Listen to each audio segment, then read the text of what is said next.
Good morning, everyone. This is Tony from Her Homestead Skills, and I'm going to discuss something that first I was going to discuss and then I wasn't going to discuss because of some news that I heard. And anyway, let's get into it. So the issue that I wanted to talk about was that woman who was punched in the eye when she was trying to prevent thieves from leaving the store with goods without paying for them. Not only was she punched in the eye, she was subsequently fired because apparently the policy is to let these people just go, don't get involved. Now, unfortunately, that policy has run the gamut and it has taken its toll. And the unfortunate part is I don't care if those companies think that the insurance company will cover their losses, or they can increase prices and then the rest of us pay the price for their losses. Their comments, of course, are that they don't want their employees hurt. Well, employees are going to get hurt, period. We're all getting hurt. And unfortunately, the more you let these people get away with this activity, the more that it's encouraged. Okay, so I wasn't going to produce a video on this topic, but it was upsetting me, and it wasn't the first incident. I understand that there have been others, and there have been many retail stores that have come up with solutions to try to minimize their losses, and I don't think any of those solutions are really the ones that work.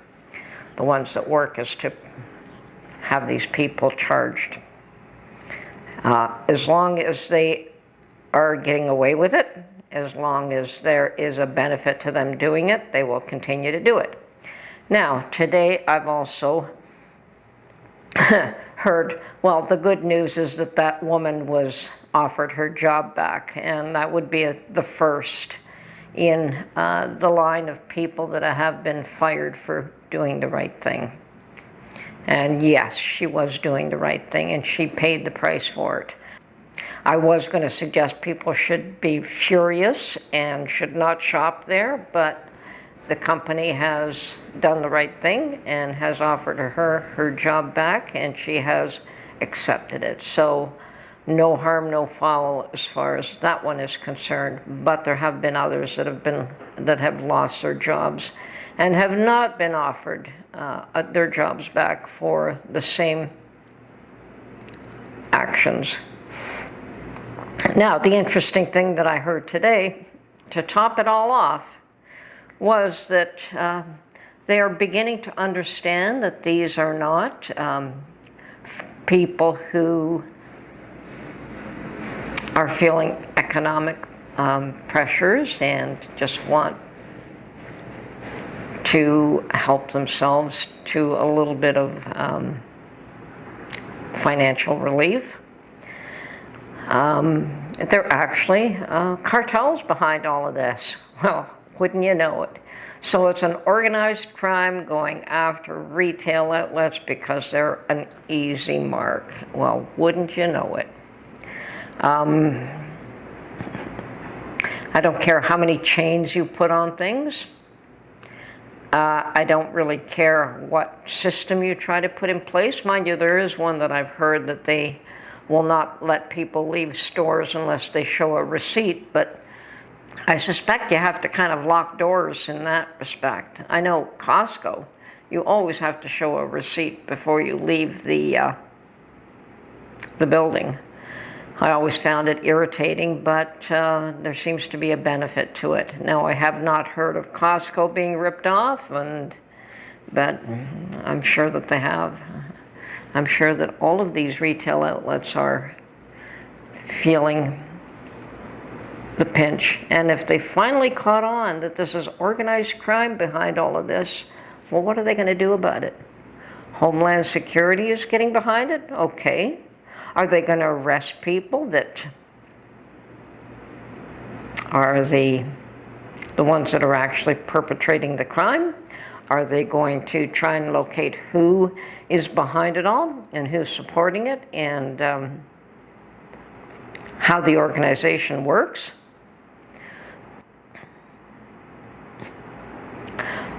So, how many more people have to lose their jobs? Hopefully none. Hopefully everyone's wising up and standing up, because we all pay the price for these actions. Is there any wonder that everything that we buy now costs so much more? So it's not just the price of gas. It's not just the cost of transportation. We're also paying for the losses. Those are being added into the cost of the goods that you are buying today. Don't kid yourself. Companies are not going to take the loss. They will increase their prices and make sure that you, the consumer, will pay the extra money in order for them to recoup their losses. And that is why they say, don't worry about it. We don't want our employees to get hurt.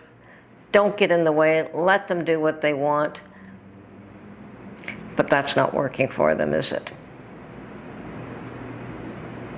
Hopefully even these retail outlets will wise up and come up with solutions that actually do work.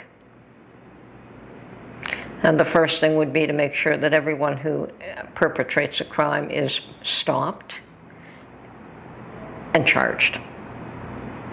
And that's my 2 cents. Unfortunately, unless you take away the incentive, it will continue, and it will continue to grow. And the fact that the cartels are behind this tells me something. It tells me that they believe that this was an easy setup in order to rip off retail chains in a big way. Now, where are they selling these items? I know that flea markets sometimes carry goods that who knows where they're getting them from. I always thought they were seconds, but you never know.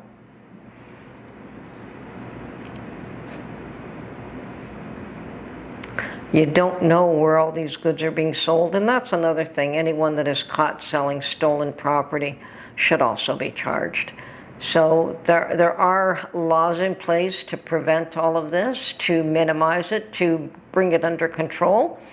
Unfortunately, all these laws have been ignored and have been told not to pay attention. So, is it time to pay attention to law and order?